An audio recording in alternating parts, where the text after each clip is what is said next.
Om Shanti. Welcome to EGY. And let me just introduce Sister Rose, who will be our moderator today, as always, to welcome everyone. Om Shanti, Sister Rose. Om Shanti, Vigenti. My new name, yes. Thank you. Not so new name. No. And I've heard you explain that, the meaning of that and why you're using it now, but it will be good if you can explain it again in this forum. Well, this is the name that Bap Dada gave to me on the first occasion when I went to Madhuban back in 1974, and when I was a brand new BK.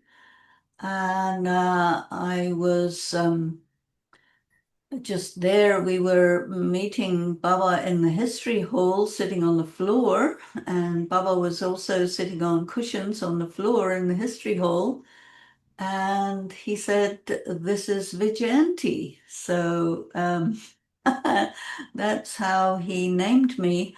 And I started using it for a day or two, but then there was a reaction among the BKs, and I thought, oops, I better keep this quiet because, of course, it's true that not very many people get given a name by Baba. So maybe that was the reason. But anyway, I had a very extraordinary experience recently when I went to South Africa. And there I had an experience of, Brahma Baba and Bap Dada and telling me, look, I gave you this name, and if you don't use it, I can't operate through you. I can't use you as an instrument the way I want to. So you better use it. So I said, Haji, and okay, here it is. So that's why this is happening now, and that's the origin of it. So there it is. Here we are. Vijayanti is me, and I have to become Vijayanti. It means the one who succeeds, the conqueror, the one who is the victor. And so it means victory over so many things, I suppose. Maya, matter, obstacles, so many things. Yeah. I was actually thinking that it's very useful in a sense that Vigenti itself does not have to be associated with gender because it's actually the qualities of the soul. Yeah, that's right. And it's also an instruction, this is what you have to be, and so get on with it. So I'm taking it like that. Okay. So, even though our last EGY session was sometime in 2024, I think, but your other classes and Murli notes and other sessions, personally, I believe it has sufficiently been sustaining for me. But of course, this it offers Gyan in a deeper way, and for BKs especially to be able to deepen their understanding of Gyan. The session for today and for tomorrow is God in His Own Words. And you have already written a very long presentation about it, which you will be reading as we go along. We are also very happy to share that we have several translators who made themselves available for this session. This is being translated into German, Spanish, French, Russian, and Chinese. Thank you very much, Sister Rose. So, well, I tell you, the reason I wanted to do this EGY on God in His Own Words is because I was saying that I have been online with different groups in different places over the past few months. And one of the things I noticed is that a lot of people, including especially teachers, make it up about who God is and what he says he is, and they mix it up with their religious background. And like people will say, oh, God will like this and he won't like that, which is according to the religious beliefs, but not actually what he says. And so I thought that it's very important to clarify exactly who God is and what he says about himself, because it appears to me that there's quite a lot of quite experienced BKs who are pretty far off track in terms of the precision of Gyan. So this is why I'm doing this, and maybe in the discussion that may come up. And what it says to me is that the preparation of Raj Yoga teachers needs to include a lot more detail about exactly what Gyan is, and not just simple basic 7-day course material, but we have to go quite far ahead of that. So I hope that you will enjoy this. And so let's begin with start up the write-up. It's quite long, 7 full pages. So we will probably do half of it in this session and half of it in the next session. So yeah, let's begin. So God in His Own Words. So when I say God in His Own Words, that means Shiv Baba speaks through his medium Brahma Baba. And we have that in the Murlis. We have the Sakara Murlis, in which Baba gives all of his details. And we have the Avyakt Murlis, in which Bab Dada, that is Brahma Baba, Shiv Baba, at the same level, go into the details of application of Gyan. So for the actual information, we have to go to the Sakar Murlis. So God in His Own Words, God defines himself and describes himself.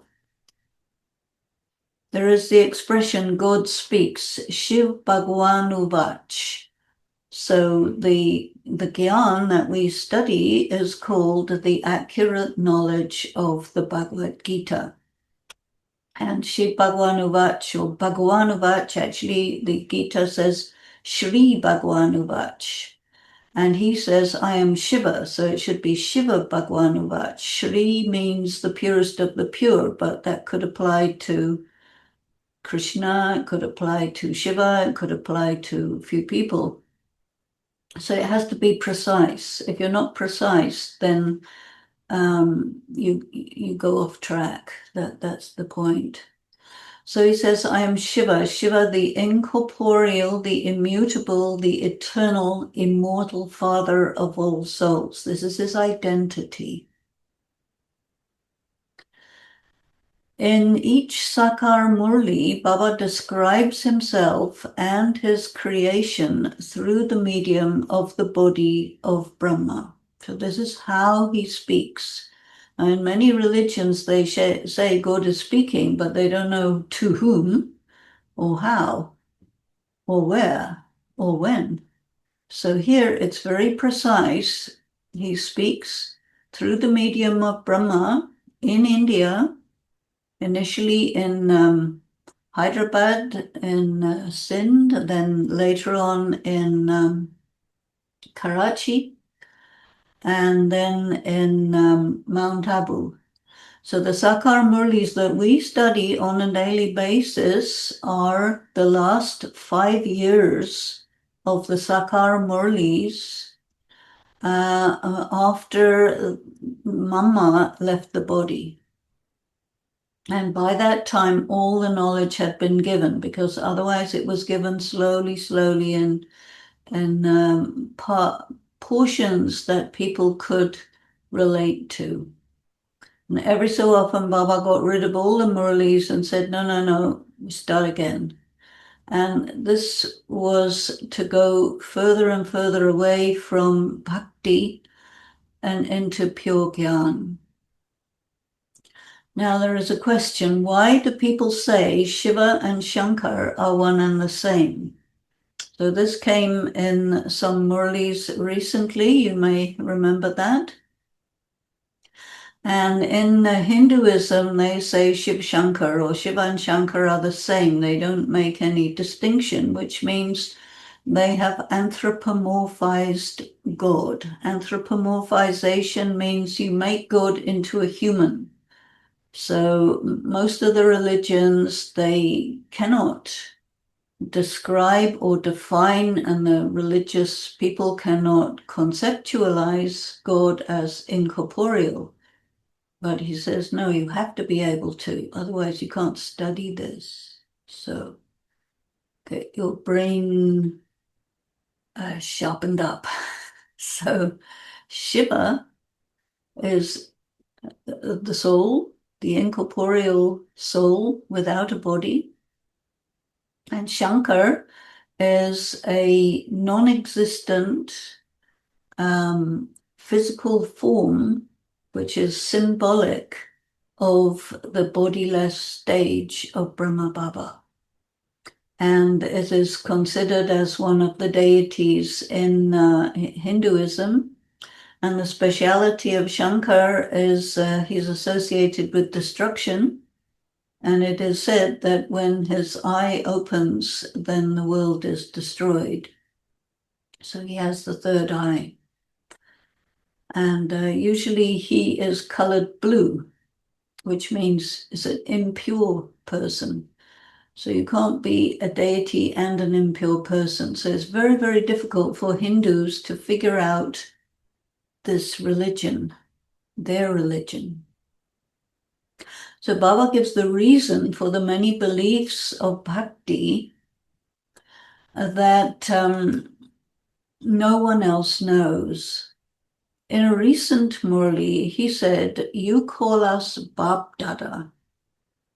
This is the name for the combined form of incorporeal Shiv Baba and corporeal Brahma.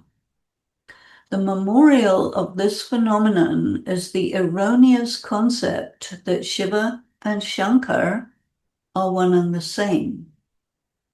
So they believe they're one and the same, but in fact, when Shiv Baba and Brahma Baba combine, which is the Avyakt form, then you have Shiv Baba, incorporeal God, and the bodiless form of Brahma. So this is why they say this. Now, in most of the Sakar Murlis, Baba explains how Shiva and Shankar cannot be one and the same. And in that case, he's talking about the Hindu belief of Shankar and Shiva being the same, but they're not remotely aware of the role of Brahma Baba or of Shiv Baba's story when he incarnates into the body of Brahma and speaks to us at this present time. So now, what is the Avyakt Murli? So one definition of karmatit is the complete combination of Bap and Dada, the father and the grandfather. So the perfect karmatit form of Avyakt Brahma speaks through the trance medium of Dadi Hirde Mohini. So these are the Avyakt Murlis. So what God says, Shiv Baba, and what Avyakt Brahma says is one and the same. So you'll notice there's a big difference between the Sakar Murlis and the Avyakt Murlis. So the Avyakt Murlis is when Brahma Baba and Shiv Baba are at the same level. And the Avyakt Murlis are like a huge river, like the Brahmaputra River in India, the biggest river. And then the Sakar Murlis are called the ocean. So the difference between the ocean and the river. So they have become one, Shiv Baba and Avyakt Brahma. In the Avyakt state, there is no longer any separation in the understanding of Brahma between Lokik, Alokik, and Parlokik. That means physical, subtle, and incorporeal. So in physical, Brahma Baba is studying with Shiv Baba. This is the Sakar Murli. Shiv Baba talking through Brahma, but also to Brahma. And then Alokik is the different visionary experiences that Brahma Baba had and how Shiv Baba has created the Brahmin world, which is also called the Alokik world. It's not Lokik in the sense of worldly. And then Parlokik refers to Shiv Baba only. And there is an ancient riddle which says the sparrow drank the whole ocean.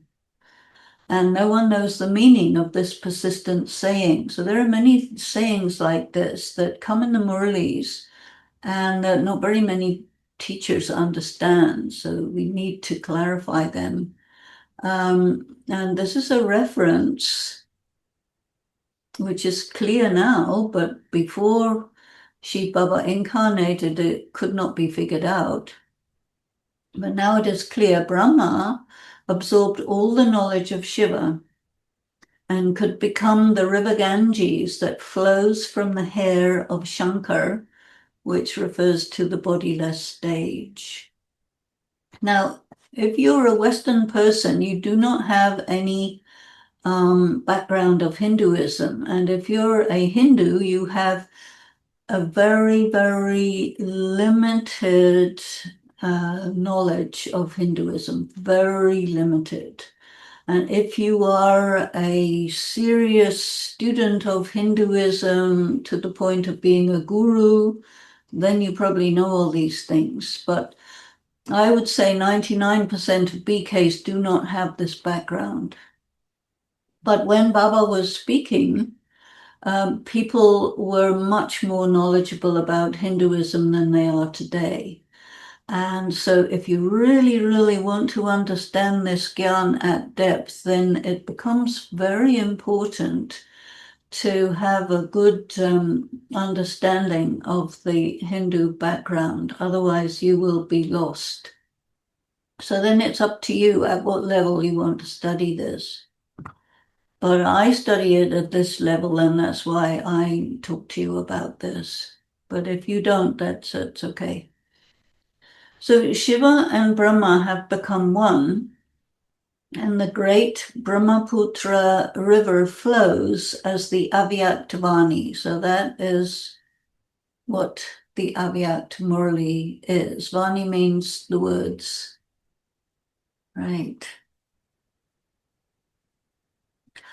Now, God says, my purpose, function, and activity is the purification and regeneration of the old Tamopradhan world, which includes humanity, all of humanity, and all of the natural world, through knowledge and the power of yoga. Now, first thing to understand is, which was very clear in the Murli today, I'm assuming that you all read the Murli today or listened to the Murli today, in which he said very clearly that very, very few people can understand this knowledge and have yoga. So the overwhelming majority of people that you expose to Raj Yoga or that get exposed to Raj Yoga have a very limited knowledge of what that is. And that's just the way it is. The purpose of the EGY is to enable you to have greater knowledge, deeper knowledge, so that you can have additional depth to your study and yoga and churning. So the purpose of God is not like healing people or raising people from the dead or walking on water or miracles or giving people blessings and letting them pass their exams, or all these things that people believe, and a lot of BKs think that way too. No. So my purpose, function, and activity is the purification and regeneration of the old Tamil Pradhan world. So the world refers to the planet Earth and the people on it. And so that will be regenerated and purified. But it doesn't mean all people will be equally regenerated and purified, because every soul is of a different level.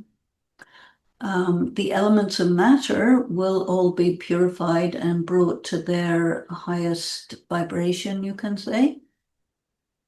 And all the souls will be purified, and then they will be taken to the world of light. And you saw that very clearly in the Murli today. All souls are taken back to the world of light, which is a long, long journey.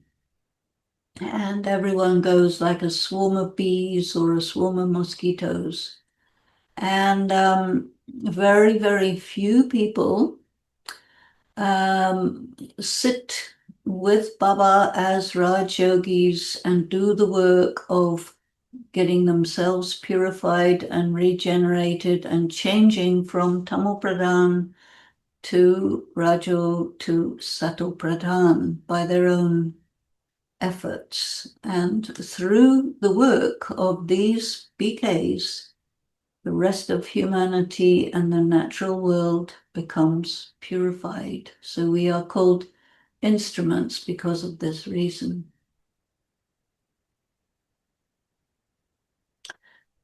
He says, I give you the original knowledge of the Gita. So now the original knowledge of the Gita, nobody really knows from a historical point of view what that would have been. The epics, the Mahabharata and the Ramayana were there and were remembered when there was the small destruction. And according to Dadi Janki, the Gita was originally just the mantra Manmanabhav, because after the small destruction, people became aware that there is something called God. And they had experiences of light, and they began a religion, and the memories of what had happened in the previous confluence age came flooding back to the kings.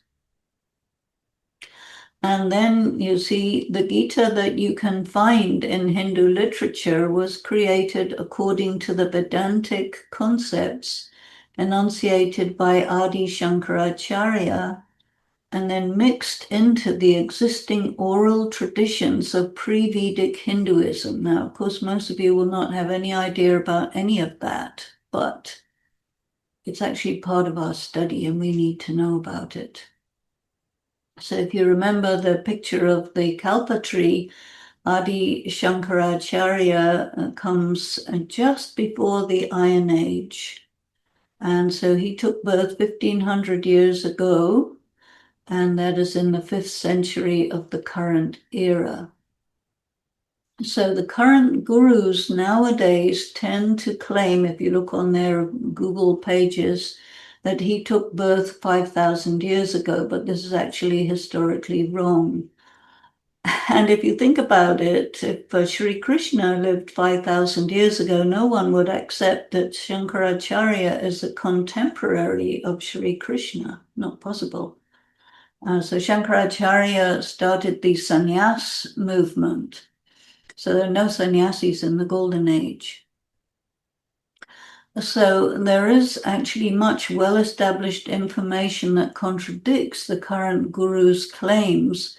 And if you just go into Google and find Shankaracharya, you will have difficulty finding the actual information because it goes straight to the current guru's Vedantic claims. And in the early days of Google, it didn't do that, but this is recent. And so because of that, people believe what goes on in Google, so this has become the accepted narrative. But there are other sources of historical fact. So if you want to find that, it is on the internet, but you have to look quite deeply to get it. So Baba often mentions that the available versions of the Bhagavad Gita were falsified. So if you get hold of a copy of the Bhagavad Gita, most of them are commentaries or contain commentaries of different gurus, and then they will insert their ideas into it. And that is in addition to the rewriting of the Bhagavad Gita that was done by the original Shankaracharyas way back in the beginning of the Iron Age. And when you know Gyan and you read any of those Gitas, you can actually figure out pretty instantly which part is false and which part is true, which is a very interesting phenomenon. So specific concepts are highlighted in the Sakar Murlis, and Baba's direction is that our task is to prove that what he says is true and to clarify what was falsified during and after the 5th century. So the most important points are Krishna is not the God of the Gita, and that also came up in the Murli today. So I think Baba has been is right with us here because he's giving all the points that we're taking up here in the Murli today. And secondly, the point that God is not omnipresent. So the Vedantic system is God is omnipresent, everything is God, you are God, I am God, and there is no such thing as the three worlds, there's no such thing as Sato, Rajo, Tamo, everything is God, and that's it. And Krishna is the God of the Gita. But this concept of Krishna being the God of the Gita came much later. And that is also because of political reasons. As you know, India was colonized by the Europeans about 200 years ago. And that was the time when the gurus started putting the picture of Krishna on the front cover of the printed version of the Gita, because the Gita is all about nonviolence. And what the Indians wanted to do is to resist the colonial powers. And the only way they could do that was to show that Krishna had the Swadarshana chakra, the discus, and the discus is used to cut off people's heads. Of course, Krishna did not cut off anybody's heads, and the discus is not a weapon for that purpose, but it's symbolic, and it has a completely different meaning from that which was assigned in the pictures. But that is why it is there. And so the very important thing in Gyan is for us to be very clear that Krishna is not the God of the Gita, and God is not omnipresent. And there are other points as well to do with the philosophy of karma and so on. But these two are very, very key and important, because the Hindus at the present time, their knowledge of their religion is all mixed up between what I call bhakti, which is the pre-Vedic legends and mythology and beliefs, and then the philosophies which are in the Vedas and the Upanishads and all of this, which is all to do with the omnipresence of God. So the other points that we will have to be concerned about is the karma philosophy. Now, if you go through the Gita, it is possible, and I've done this, to make a word-by-word comparison between the Sakar Murlis and the Bhagavad Gita, and then you can identify which verses were falsified and which verses correspond to what Shiv Baba is saying. And in order to prove whether something is true or false, mostly it has to be demonstrated through logic. So I don't know that there are that many BKs who are serious, educated philosophers who know the philosophy of logic. But if you do, you can do it. You can do this. And faulty logic is something that a lot of people use. And the more you study Gyan at this level, the more you will stop using faulty logic. And a lot of the incorrect way in which Gyan is taught promotes faulty logic. And because of that, I think it holds people back in their process of developing themselves as Raj Yogis. So we want to make sure that you know the difference between faultless logic and faulty logic. So he says the accurate information in the printed Gita is the percentage of salt in a roti, which is about 1%. So 1% of the Gita is 7 couplets. So the Gita is 700 couplets. And in the English translation of the Murli, it usually says a pinch of salt in a sackful of flour. That's much, much too little. 1% is about what you have, which is true. And this 1% Baba uses to prove that what he's telling is the real Gita. And that's also very interesting. Now, looking at all religious scriptures, we see that they all contain two main elements. One is theology, and the other is human behavior management. So theology is knowledge about God. And human behavior management is all the things that are to do with how you should behave and goodness and badness and all of this type of thing, which is something that really in most religions, and including in BK, more and more people are focused on that, and then the theology part is kind of forgotten, but it should not be, this human behavior management should really not be more than 50% of your attention, and not 99%, which is what it is at the moment, because it encourages people to feel bad about themselves, and that is not God's intention, but it is very much part of the conventional religions in their way that they teach. So you have to be careful about that. In addition, there is the historical narrative of any particular religion's beginnings, which may or may not be accurate. Usually it is not accurate. So it's interesting, the story of Adi Dev is also not accurate, but everybody thinks it's accurate.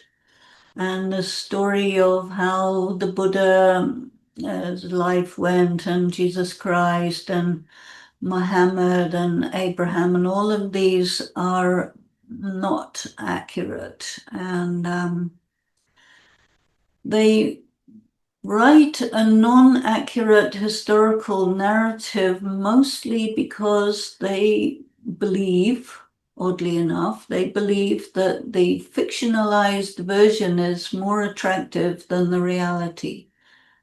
And well, some people may find it more attractive, but ultimately I think it's not more attractive, not more interesting, and it causes people to have to resort to blind faith. And here we are not interested in blind faith.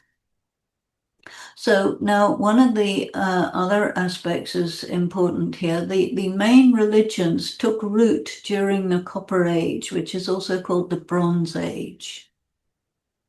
Now the religious founders set up their theologies together with interpretations of existing beliefs, traditions, and myths, which they modified each according to their understanding. And all this began as oral traditions. So an oral tradition is somebody says something to someone, their grandchild, and then that one says something to somebody else, and it gets passed through the generations. And these stories got set down in writing as much as 1,000 years later. For example, the Christian Bible was put together about 900 and some years after Christ. So that's a long time to remember exactly what he did and exactly what he said. And so all of these stories in the other religions contain a great deal of the myths of Hinduism, but they change the names and they change the locations, and then they make out that it's an actual historical fact, but it's all mixed, and it's very difficult to unmix it. But the interesting part about the study of the Murlis, when you go really deep, is you can actually separate out what's real and what's not real. That's a lot of work. Now, in many cases, a formal language is used for these scriptures. So Latin for the Christian Bible, Sanskrit for the Vedas and other Indian scriptures. And an equivalent formal language may be used to write the Jewish Torah, the Islamic Quran, and the Buddhist Dhammapada. So these scriptures are all written by scholars a long, long, long time after the founder of the religion lived. So a lot of changes took place. Now, these scriptures also contain elements of folklore, mythology, and legend that are often phantasmagorical, right? So they have a lot of symbolism, which is taken to be fact, and a lot of facts, which are taken to be symbols. So there's blind beliefs, considering symbols as facts, or accepting tenets. Tenets are like ideas or beliefs that cannot be substantiated. Therefore, you have to go into blind faith. So these are encouraged and even enforced by the religious authorities. And the followers are discouraged from serious study and comparison between religious scriptures. You also get this in Gyan. In the beginning of Gyan, it was told to people, don't read the scriptures because you'll get confused. And so that applied at that time because people hadn't had serious educational background, university education. They were children. But I think that at this stage, it's something that is really quite viable. Now, in fact, the folklore, mythology, and legend may be closer to the historical reality of the creator and the creation, since they are remembered yet half forgotten, whereas the man-made theologies are created on the basis of their religious experience. You remember in the Murli, Baba often says that the omnipresence of God is a feeling, not a fact. And a lot of BKs give a lot more importance to feelings than to facts, and you get into trouble doing that. So So you need to have balance between what you consider factual and what you consider an experience, a feeling. Some feelings are valid and help you understand, and other feelings are deceptive and get you all mixed up. So you have to be very judicious about what importance you give to what. That, of course, people do whatever they want to do, but it's possible to be quite precise about it. Now, according to me, that's just me, right? According to me, the Sakar Murlis are encrypted. And Baba often tells us you have to churn the Murlis. And churning is a very specific process. And just thinking about it and going off all over the place and making associations is not the same as churning. So just for your knowledge. So the Murlis can be decrypted under certain conditions. And first of all, you need to have a clear grasp of the knowledge from the original language used by Baba. Now, of course, I think almost all of you are working with translations, and the translations are, by definition, only able to give you a certain angle on what Baba is saying, and that's just the way it is. But when I came in Gyan, there wasn't anything like translation, so we would simply read from the Hindi Murli into whatever language the people in front of us were speaking, and that's how we did it. So I'm used to that. So you need also a good grasp of Indian scriptures, culture, religious beliefs and practices, and you need to be clear about how the English language was used by Indian people during colonial times. Why? Because there's a lot of English in the Hindi Murli, but it's not English as we use it today. It's English as it was used by Indians in colonial times. So it's pretty different. And when you get that English included in the English Murlis, sometimes it leads you astray. So you have to be clear about how the English language was used at that time so that you can make the appropriate adjustment to be able to understand what he's saying. I think you also need to be skilled in processing ideas in a logical and coherent manner. You have to have a philosophical education for this, and not everybody has it, but you can acquire it.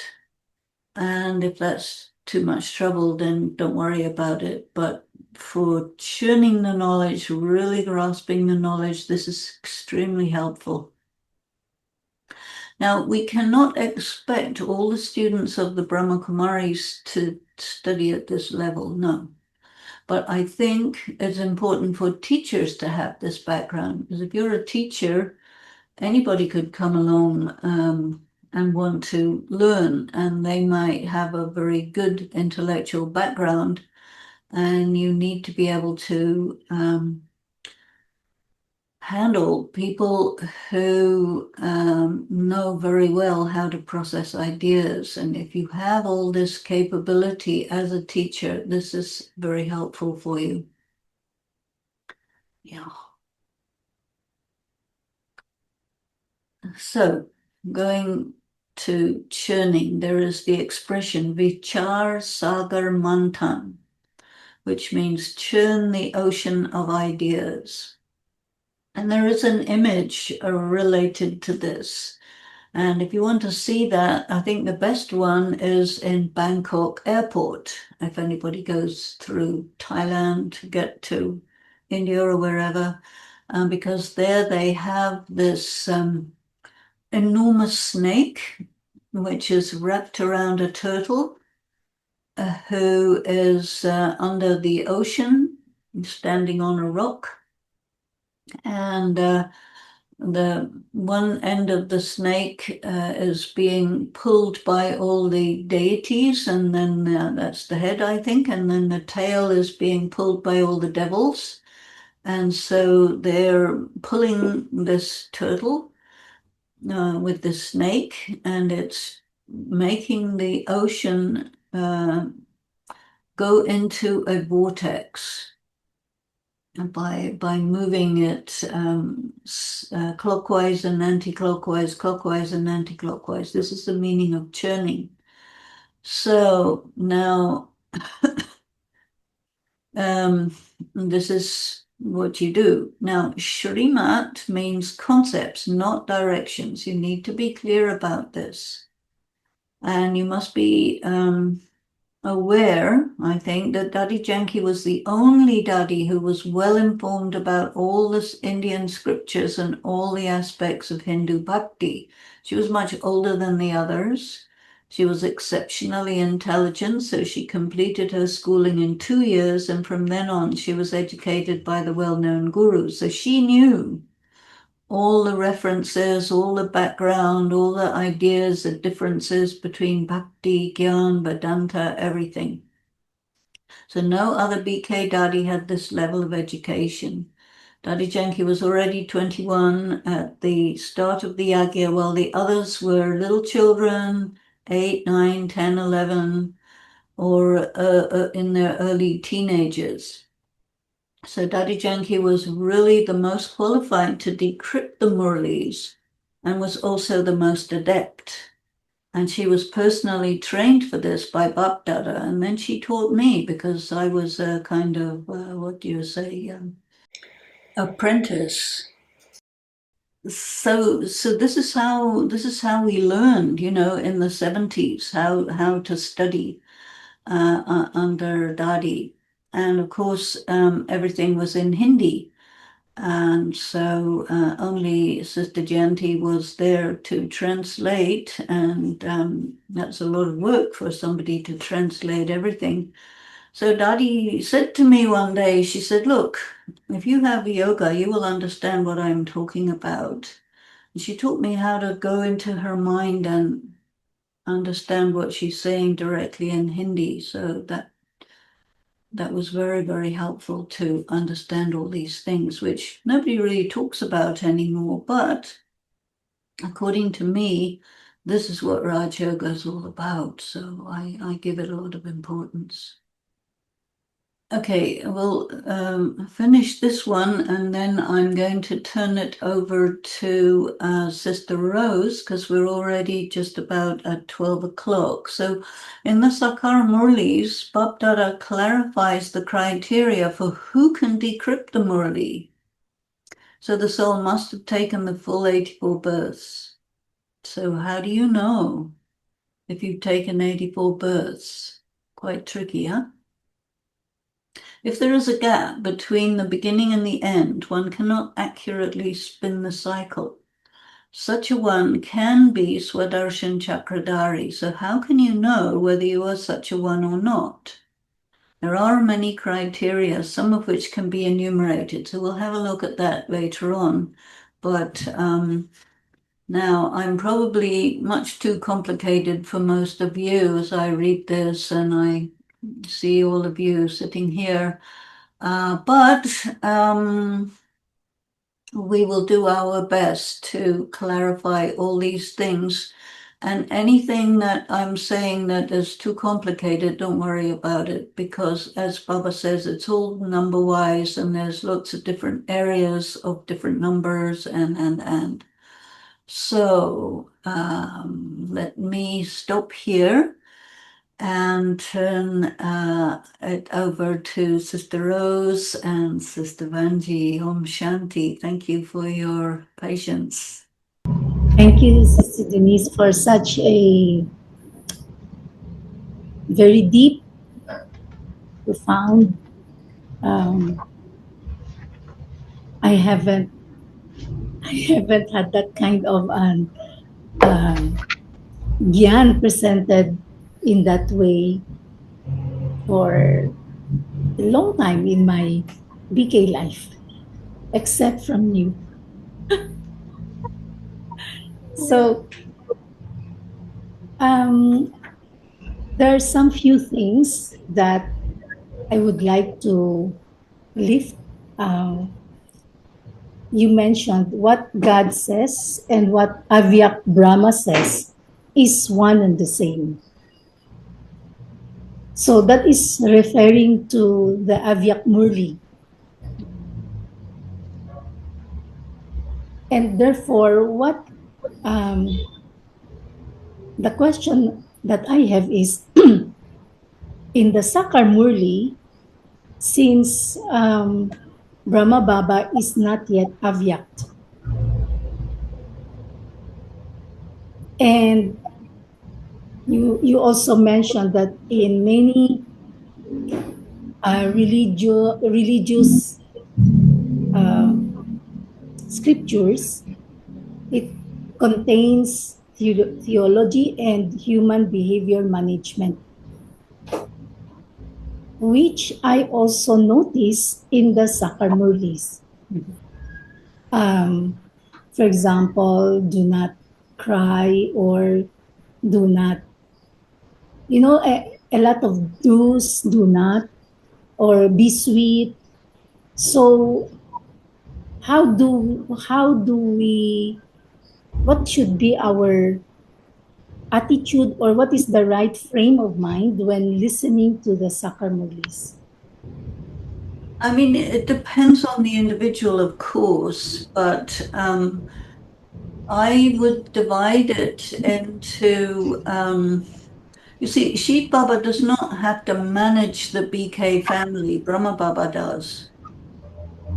And Shiv Baba does not come down on earth to manage a bunch of kids, you know.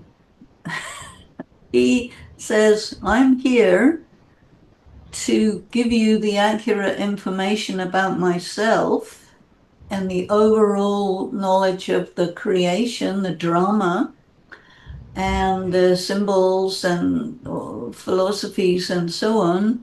And then Brahma Baba has to deal with all of you guys, you see, and Mama, you see. And so the last 5 years of the Murlis is Mama is not there. And so Brahma Baba had to look after everything, which previously he didn't. He was dealing with the big Brahmin family of adults and people who were um, professionals and part of the adult Indian society and how they had to deal with it, whereas Mama had to deal with the family, you see. And in families, you always have disagreements and conflicts and all this stuff. And in BK centers, you have the same situation. And so, you have all these recommendations for how to have a harmonious family, because after all, you're creating a world which is in India, they have this concept of the whole world as a family, right? And so if you're going to create a civilization with the perspective of the emperor and empress are like the mother and father, and the 900,000 people are like the family. And of course, in the family, you have the royal family, which is really the family, the people who deal directly with them. And then you have all the other people who are you can say the other ranks in the society, the people who are doing business, the people who are, their little families, and all of this type of thing. And so Baba was creating some practices that allowed people to develop their qualities for human interaction in a good way. And so you get all of that in the Sakar Murli. And then you have a few things where Brahma Baba is churning what Shiv Baba is saying in order to make it more accessible to the people. So there's that aspect as well. And then there are also occasions when Shiv Baba is saying something just himself. Like, for example, in today's Murli, he said, I am the creator and everything is fixed in drama. And there's going to be the destruction, and I am the instrument for destruction, but it's fixed in drama. So he's saying, okay, now you have to really deal with this paradox, you see. Now, most people cannot deal with paradox, but some people can. And so for those people, they have to be able to figure out how you can have Shiv Baba acting, but not acting, things in the drama which are fixed, nothing you can do anything about, but which you don't like or you can't deal with, but you have to deal with. And so, sometimes the truth is called the awful truth. It's because truth is so unbearable that people don't really like it. But on the other hand, you want it. But if you're given it, then you dislike it, you reject it. And so there's a lot of that goes on in the Murli, and there's so many layers to the Murli. And of course, Brahma Baba and Mama could grasp all of it, but then the brothers and sisters, some to a very slight extent, some to a greater extent. It varies enormously. And anytime you have a gathering of BKs of more than 3 or 4 people who are all on the same level, you've got a lot of different levels. And so this is also a challenge, because if you try to bring people to a higher level, they won't like it. If you do everything to the level that anybody can understand, then the people who can understand better, they definitely won't like it. And so you have to deal with this, you see. And different people will deal with it in different ways. So Brahma Baba and Shiv Baba had such brilliance that they were able to speak on a multitude of levels, all in the same sentence. And you could figure out what is being said by the process of churning. So depending on if you take it just at face value, okay, fair enough. Or if you really want to get to the depth of it, you have to do a lot of processing of the words. And when you analyze it, you can see how it's done. But of course, very few people will do that because it's very tricky, but it can be done. And so it's hard to really say what attitude you should have, because it depends on what your capability is, you see. And because we live in a sort of quasi-democratic world, there is an assumption that everybody's equally capable of understanding. Absolutely not. No way, no way, no way. And even among all the BKs, some have 84 births and some are ex-gods and goddesses, but not many. There's a very small minority. So then if you say, well, I'm not a king, then you get depressed. If you say I am a king, then you're arrogant. So it's quite difficult. So you have to kind of do it inside. And if you get it right, you pass with honor. If not, you don't. And that you will find out at the end. So it's really quite tricky.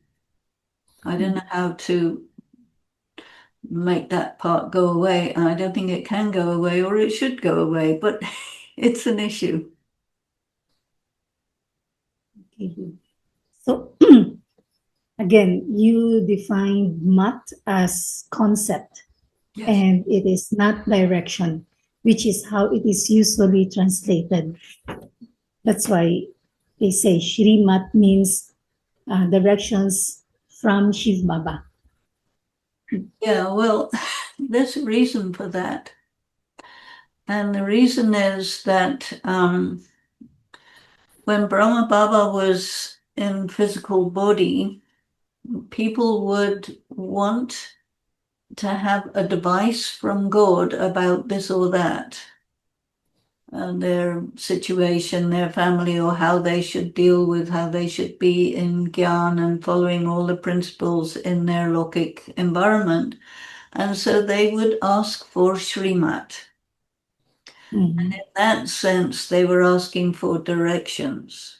Mm-hmm. But only in that situation does Shrimat mean advice. It's not really directions, it's advice.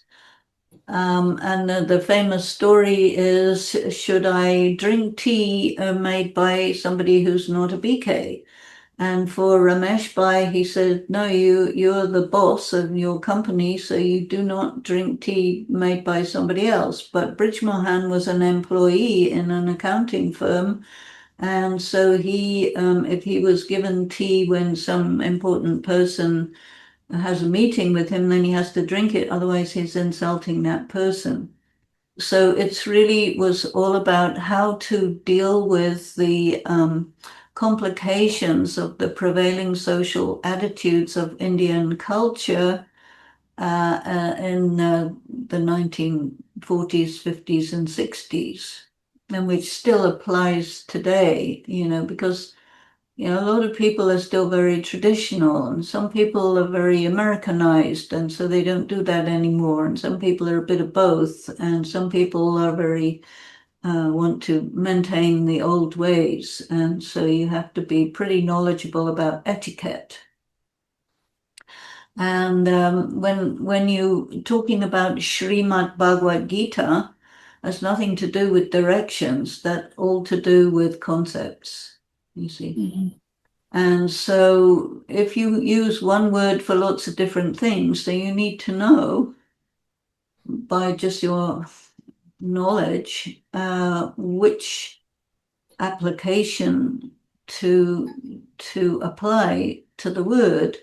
And if you are not so well informed, you will just make a blanket statement, and that's what happened.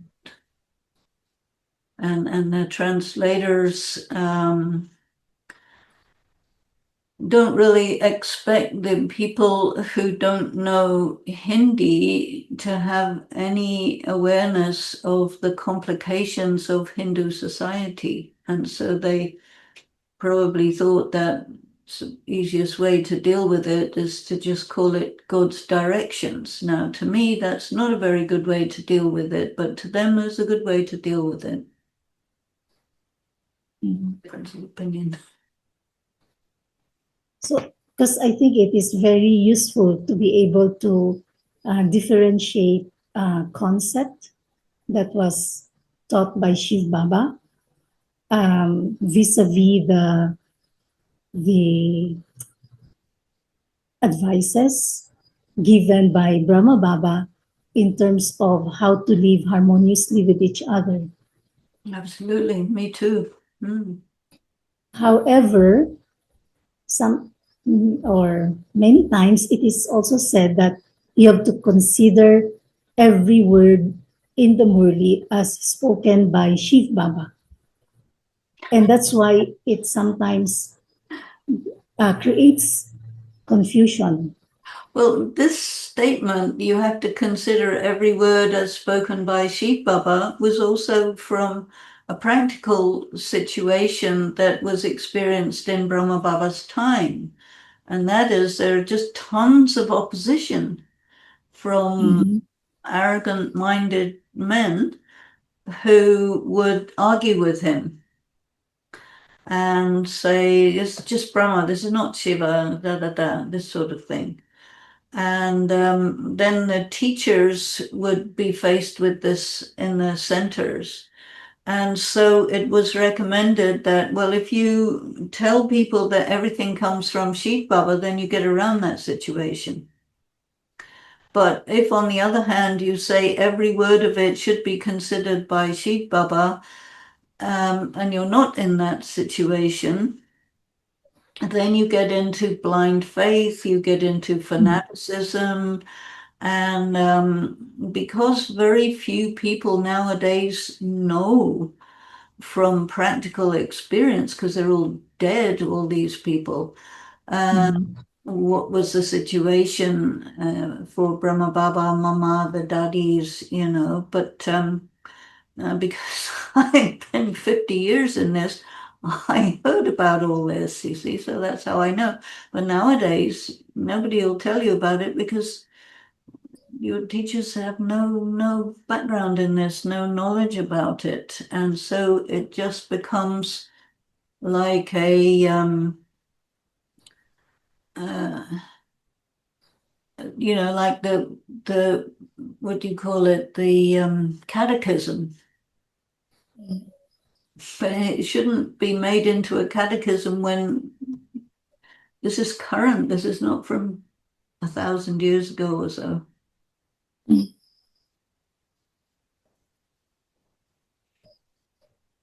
In Raj Yoga, there are four subjects, and Gyan is the first one. The study of Gyan is the first one.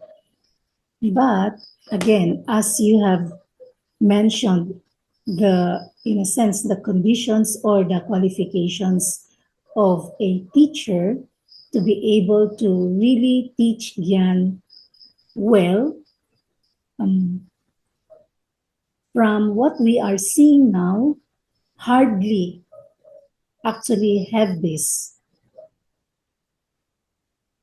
For example, the clear grasp of the knowledge from the original language used by Baba. I mean, there are only like you can count them in your fingers. Yes. And, and so, what's happening with the study that is being shared becomes um, it leaves a lot of deepening. Yes. It's very diluted. It's very mixed up with people's ideas about what, they don't really distinguish between religion and spirituality, and they also use what they think people want to hear, and they just make it up. And we don't really have, as far as I can see, that I don't see any system of teacher training. Now, in the early 70s, Dadi Janki was assigned by Brahma Baba as the teacher trainer, and she taught everybody properly. And I was one of those, so that's how I know this stuff. And some of the sisters who are my contemporaries also. As you know, I spent many years with Sister Chandru, who has since left the body. And she was also one of those, and she was also Lokik Brahmin. Her father was a pundit, so she knew all the things. So we were absolutely on the same page for years together. And but that's very rare, you see. And so what to do about this situation? So my sort of thought is, well, let's try and do something on EGY so that if anybody wants to hear about these things, they can, and they can apply it if they want to. And so that's one thing. But from an organizational point of view, it's not. It's not happening in that way. And I think there are very good reasons for that, because the thing is, when you, if you're, I mean, I don't know how many people have studied the humanities in university, but I did. A lot of people, when they go to university, they study business or they study science, but not very many people study philosophy. They don't study literature because you can't get a job by doing that. They go to university so they can get a job. But when I studied, it was, you had a teacher, a professor, and 6 students, not 600, 6. And so you could take elements of philosophy or elements of literature and go really deep, and we were expected to. So this is my background. I'm used to this. And so I also had a similar background in Gyan. So for me, that's the way to do it. But I'm very aware that it's very rare, and most people don't have any idea about what that is. So it becomes a question what to do. And so I thought, okay, let's do this. And then whoever feels like taking it at this level, they can if they want.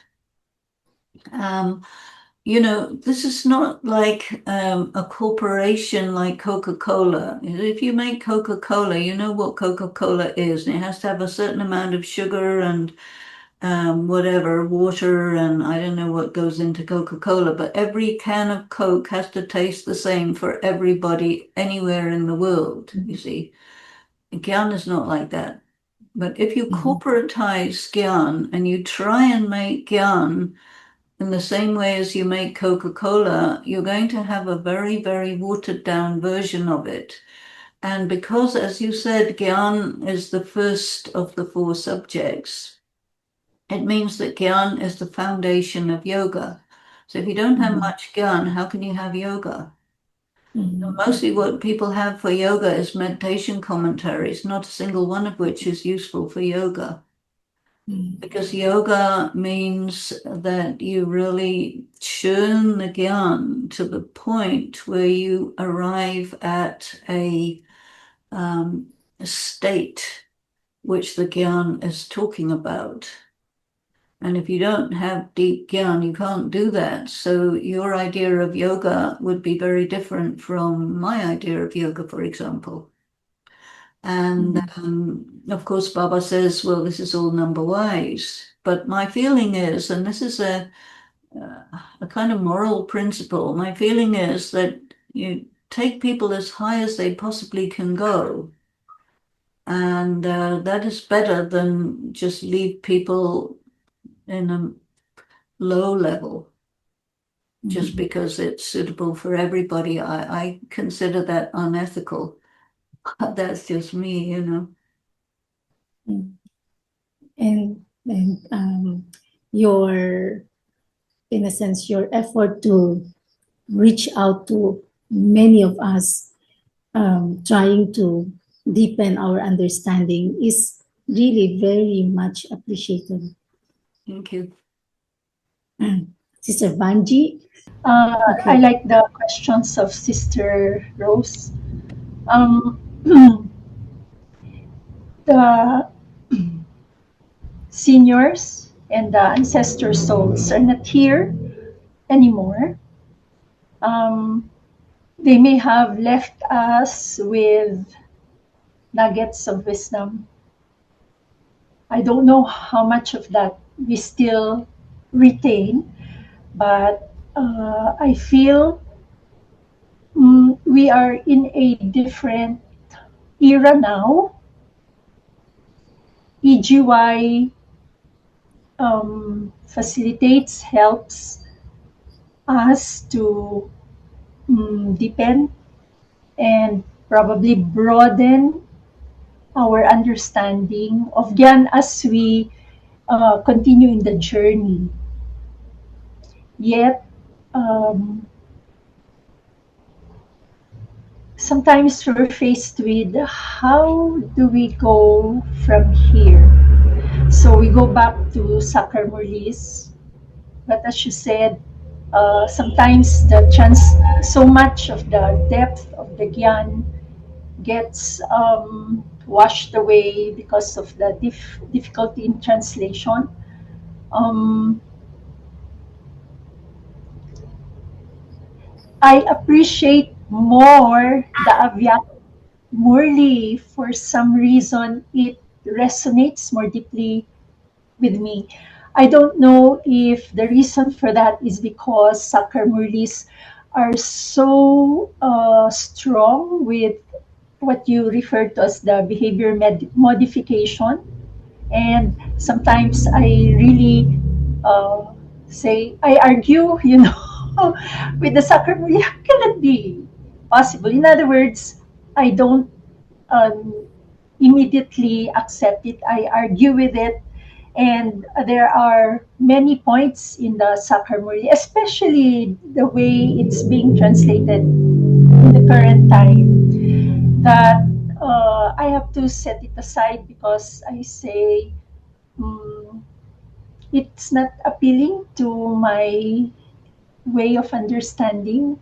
Now, with that, it's not being arrogant, but I think it's also respecting where I am at, given the intellect that Baba's given me. So I need you to give us some comments on that. Yeah, no, very important what you're saying. I think one of the reasons why the Avyakt Murlis are more accessible is because they're a river. Baba will take one subject and take it away all the way from the beginning through the middle to the end of the Avyakt Murli. And this especially the earlier ones. The later ones were mostly about entertaining people, so they don't contain much of that depth. But the earlier ones, yes.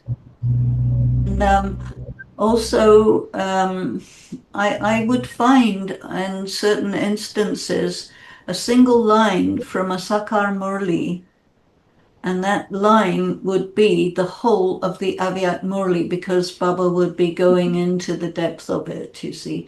And that was also a clear example of Brahma Baba's churning of what Shiv Baba is saying.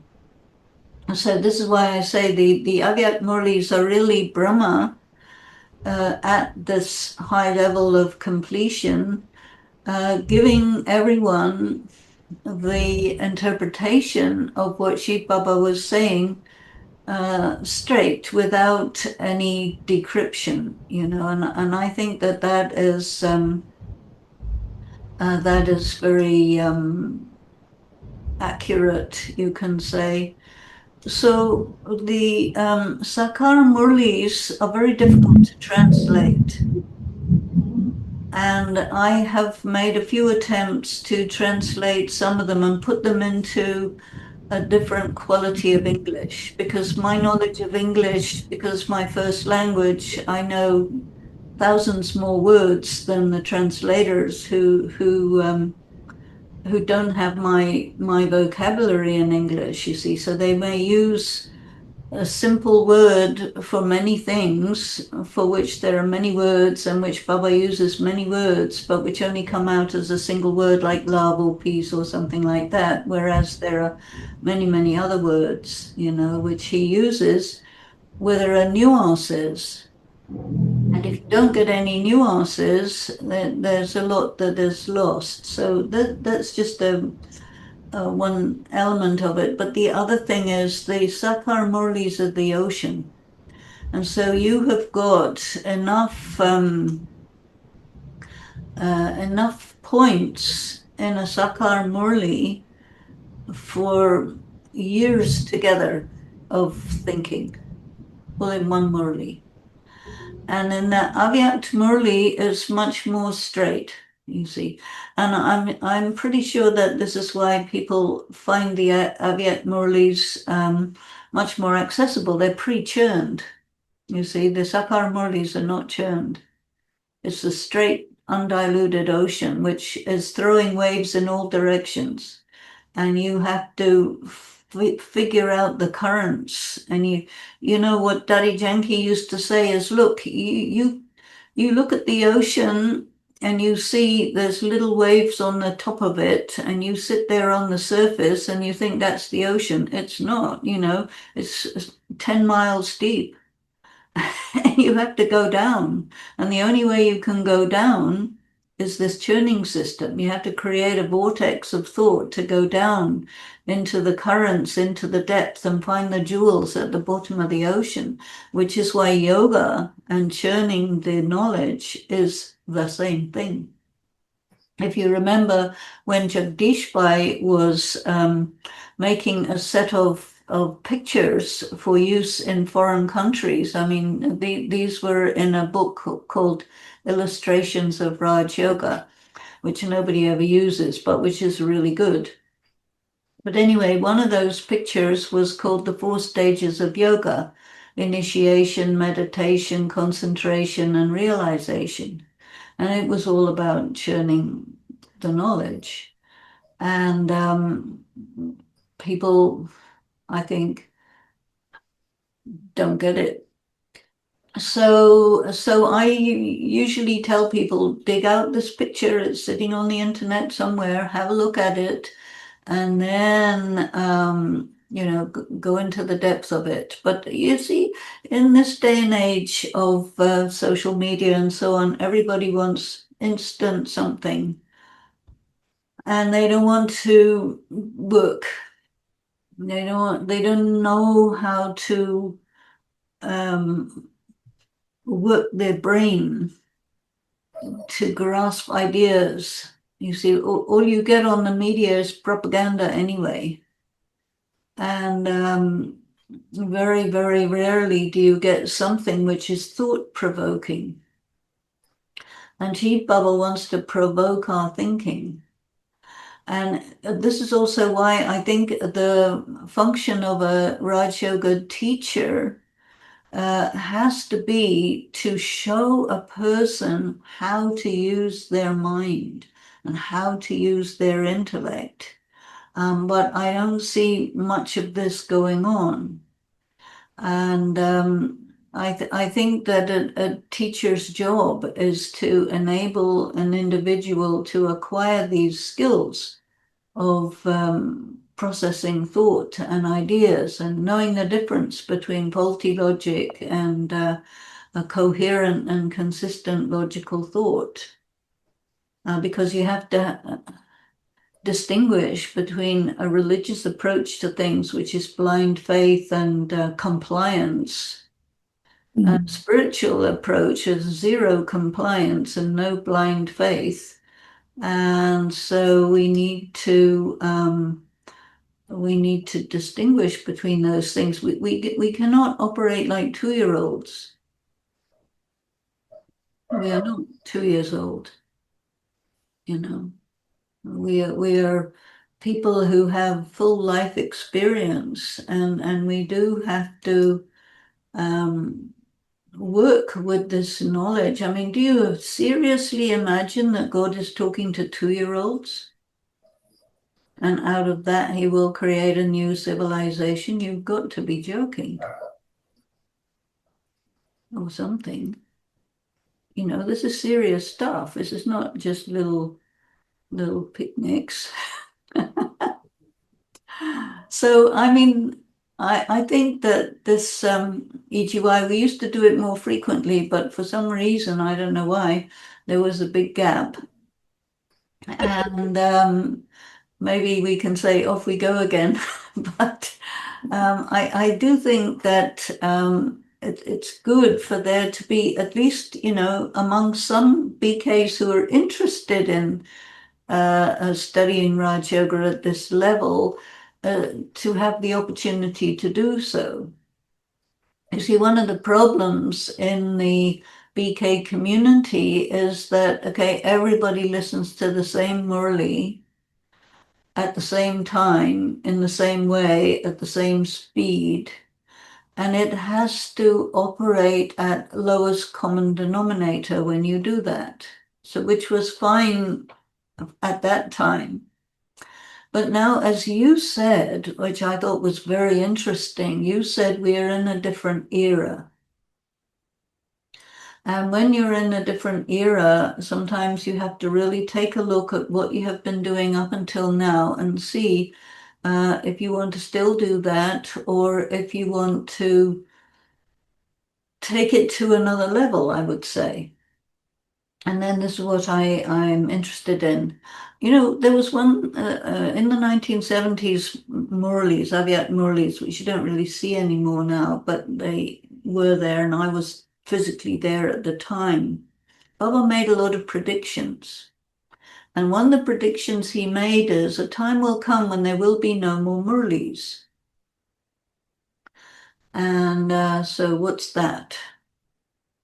Can you imagine no more Murlis? You would say, no, no, no, we've got to have Murlis.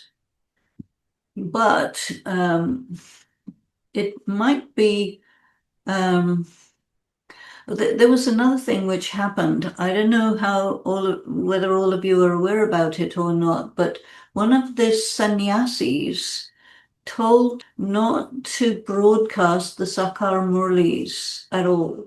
This should not be allowed in any way. And this is because what's said in the Sakar Murlis is the absolute opposite of the sannyasis' teachings, and they don't want anybody to do that. And the Prime Minister of India is quite a religious person, and you always see him surrounded by sannyasis and religious people dressed in sannyasis' robes. And so they want to promote Vedantic Hinduism. And what I have seen is a lot of BKs in India are basically going back to bhakti. And so this is quite understandable and quite normal because it's your default position anyway as a Hindu, you see. So if you want to go forward and take what Shiv Baba has been saying to a higher level, it's going to have to not be for the general public. No way. It has to be for a very elite group of people who happen to be interested in it and who just want to work with it individually and maybe in little groups of like-minded people, which is what I think EGY is about. You know, this is not for the general public. I don't really do anything for the general public as far as possible because it's over everybody's head, you know. And there's a lot of people who do stuff for the general public, which is great, you know, but I can't do that. And that's just the way it is. So this is a situation that we're in. But if you imagine a time when Murlis are fully banned for one reason or another, then the essence of the Murlis can be discussed by those who have private discussions with each other. That would be okay.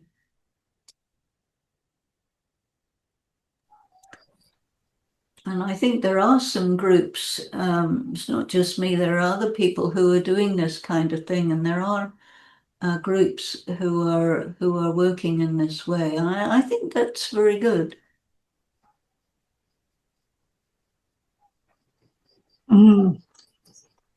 Sister Denise, there is a question here.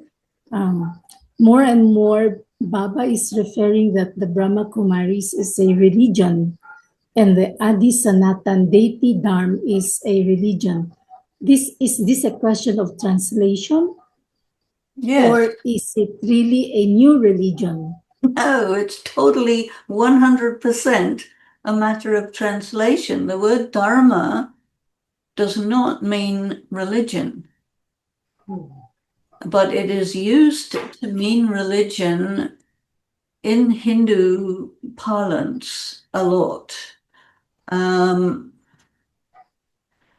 I think some of it has to do with the census that the British colonial people did, which Baba mentions in the Murli from time to time, that any time if you would be asked to sign the census form, you have to write what your religion is. And if you write Brahmin, they write Hindu.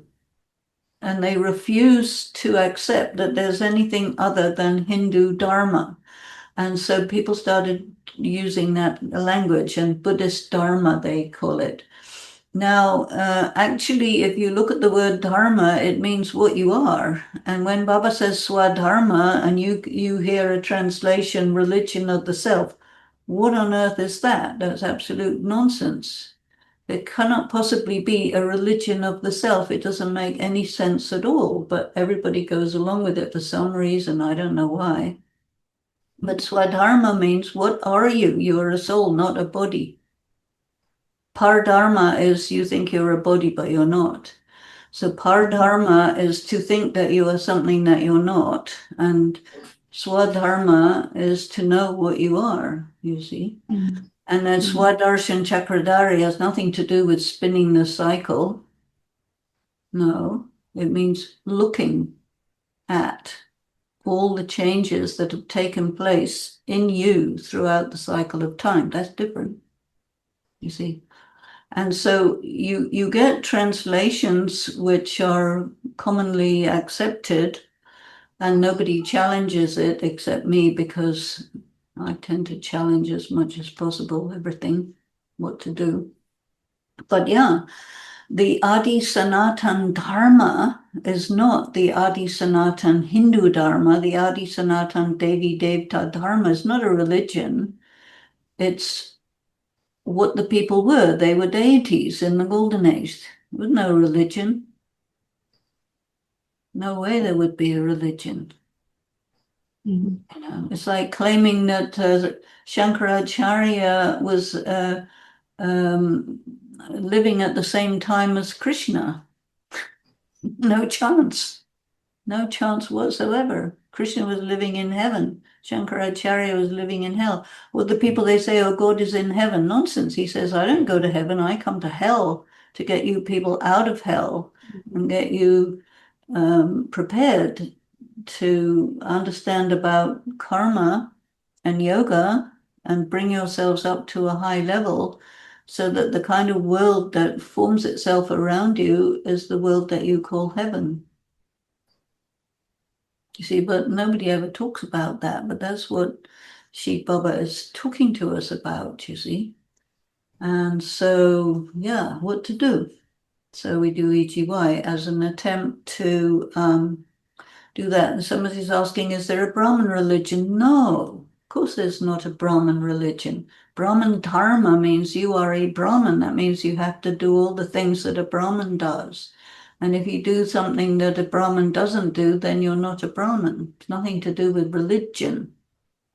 See, the word religion, the way it's used is whether you're a Christian or a Muslim or a Jew or a Sikh or whatever, and you go to those temples and you recite those verses and you pray in that particular way. That's how people understand the word religion, you see. And then Dharma, Baba doesn't use language the way the humans use it. He uses language the way it is intended to be used. So this is why usually when I'm doing classes with people, I say, bring a dictionary so that at least we can know the meaning of the words you're using. Because nowadays, so many words have been changed. The meaning has been changed to something which is convenient for somebody, but misleading in that it doesn't say, it doesn't mean what it says or say what it means. And then people are just in gobbledygook. It says in the Bible somewhere that in the Tower of Babel, nobody's making any sense. And here we are. This is what we have.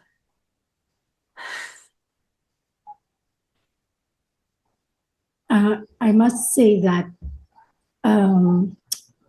through several sessions in the EGY and reading your Murli notes, in contrast to what we have been listening in terms of how words are translated, sometimes it still takes time to shift the understanding because of like how long we have been exposed to that kind of translation. So that's why it is useful to do this regularly. So it's like I kept being reminded until it sinks deeper. Well, this is the importance of repetition, you see, because you're hearing something every day a certain way. And unless we do this sort of at a reasonable level of repetition, it fades away, definitely. This is normal. Okay, there's another question here. Before BK, I have never even seen a picture of Sri Krishna, but it is in the Sakar Murli that I have learned about different religions and beliefs. I noticed that it took years before I started comparing the Gita and the Sakar Murli, and even questioned at some point who said what, particularly certain things like the number 5,000 years or 84 births. I noticed that Baba, the teacher, is already doing the comparison for me. And then he would say, check for yourself if what I'm saying is true or not. It's a comment. Right, yeah. Very good. Very good. Yeah. And in your session tomorrow, you're also going to take up this topic on Dharma. I will. Yeah, I will. Yeah. You see, the thing is, if you come to Brahma Kumaris and you have no knowledge of Krishna or any of the other religions before, you're coming with way, way, way insufficient background. And so this is another reason why a teacher is important, a knowledgeable teacher, because they need to fill in or to indicate to you what kind of filling in you need. You know, this is called Brahma Kumari's World Spiritual University, and a university means higher education, tertiary education. But if you do it at the level of primary education, what can you expect? You know, who goes to primary school? Children, 5, 6, 7, 8, 9, 10 years old. And if you're studying this at that level, then you need to be brought up to the level. When I came in Gyan, I immediately, and I knew already pretty much, but immediately started reading all the Indian scriptures and this and that and interrogating everybody through the night. I would interrogate Daddy Janki all night and she would love it. But I don't think people do that anymore because I need to know every single reference, every single nuance of every single word of Sanskrit, this and that, and of course we had no translations. These came later on. So my whole background of Gyan is without an official translation. Every word we would discuss, we would think about what it really means, and of course they did not know English, at least not to the level I know it. And so I would interrogate them, okay, what exactly does this word mean? And they would have to go on and on and on until it was clear what exactly it meant. But nobody does that nowadays, you see. It could be done, but it's too much work. So, people don't want to work too hard. But in those days, because there were so few of us, and then when I came in Gyan, there was just Dadi Janki, Jayanti Ben, and myself, 3 people. That was it. 2 teachers and 1 student. And Jayanti was also studying at that time, and we were exactly the same age, little 20-year-olds, And Dadi was the big guru who knew everything. So we would really ask her everything. And then you see when we go to Madhuban, it's all the Dadis were there. And everything was deep study of Gyan. And nowadays it's really very different. But I don't relate much to all this stuff that people do now because I find it rather nothing to do with spirituality or nothing to do with Raj Yoga. So I don't really, engage in it much, because my interest is Raj Yoga. While you were saying this, what came through my mind is that's why you are Vijayante. I hope so. Okay, so I think this is time now, and we'll see you again tomorrow at the same time for part 2 of this session. Your closing meditation, few words. Om Shanti. So let us think a little deeply. What am I? What is my dharma? I am a being of light, not a human body.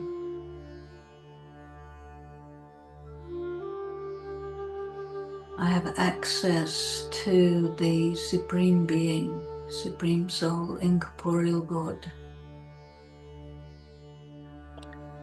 who says, sit with me, be with me, understand what I'm saying. Take time for this.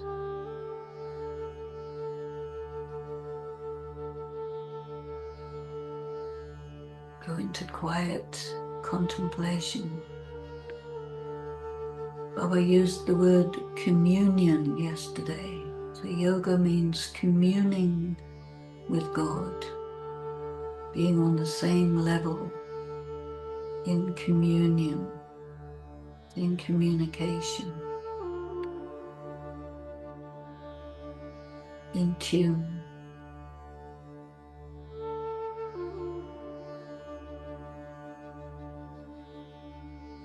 To receive that power, that energy that changes you